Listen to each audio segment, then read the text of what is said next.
আসসালামু আলাইকুম প্রিয় ফুটবল ফ্যান্স। আজকে কথা বলবো লা লিগার একটি ম্যাচ নিয়ে, যেই ম্যাচটিতে মুখোমুখি হয়েছিল রিয়াল মাদ্রিদ এবং ভ্যালেন্সিয়া। আর এই ম্যাচটি কিন্তু রিয়াল মাদ্রিদের ঘরের মাঠ সান্তিয়াগো বার্নাব্যুতে অনুষ্ঠিত হয়েছিল। তবুও কিন্তু ভ্যালেন্সিয়ার বিপক্ষে রিয়াল মাদ্রিদ কিন্তু 2-1 গোলের ব্যবধানে হেরে যায়। আমরা যদি লা লিগার পয়েন্ট টেবিলের দিকে তাকাই তাহলে দেখা যায় বার্সেলোনা এখনও পর্যন্ত 29 ম্যাচ খেলে 66 পয়েন্ট নিয়ে তারা কিন্তু পয়েন্ট টেবিলের 1 নম্বর স্থানে রয়েছে। অপরদিকে রিয়াল মাদ্রিদ 1 ম্যাচ বেশি খেলে, অর্থাৎ 30 ম্যাচ খেলে 63 পয়েন্ট নিয়ে তারা কিন্তু পয়েন্ট টেবিলের দ্বিতীয় স্থানে রয়েছে।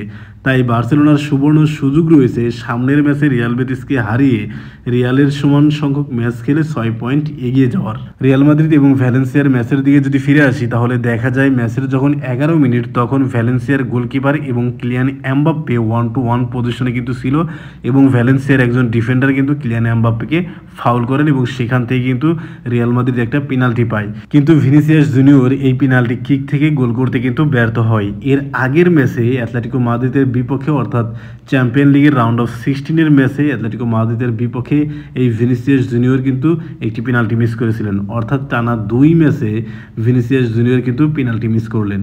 ম্যাচের বয়স যখন 15 মিনিট তখন আন্দ্রে আলমাইদার ক্রস থেকে বল পেয়ে যায় দিয়াখাবি এবং সেখান থেকে কিন্তু অসাধারণ একটা হেরে রিয়াল মাদ্রিদের গোলকিপারকে কিন্তু পরাস্ত করেন।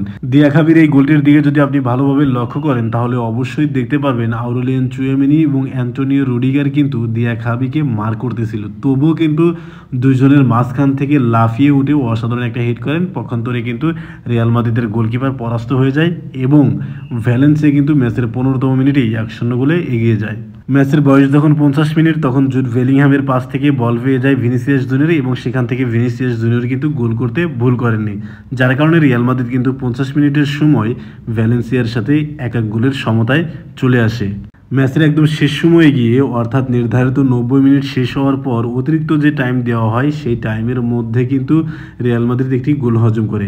রাইট উইং থেকে রাফা মির কিন্তু অসাধারণ একটা ক্রস করেন এবং সেখান থেকে হুগো দৌড়ও কিন্তু অসাধারণ একটা হেডে রিয়াল মাদ্রিদের গোলকিপারকে কিন্তু পরাস্ত করেন, যার কারণে রিয়াল মাদ্রিদের ঘরের মাঠ সান্তিয়াগো বার্নাব্যুতে কিন্তু হারের মুখ দেখতে হয়েছে ভ্যালেন্সিয়ার বিপক্ষে।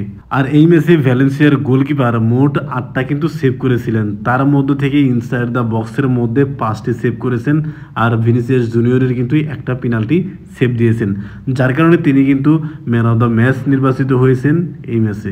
ভ্যালেন্সিয়ার পারফরমেন্সের দিকে যদি তাকাই তাহলে দেখা যায় ভ্যালেন্সিয়ার গোলকিপার কিন্তু অসাধারণ ফুটবল খেলেছেন, দিয়াখাবি তিনিও ভালো ফুটবল খেলেছেন এবং আলমেইদা তিনিও কিন্তু দারুণ ছন্দে রয়েছেন।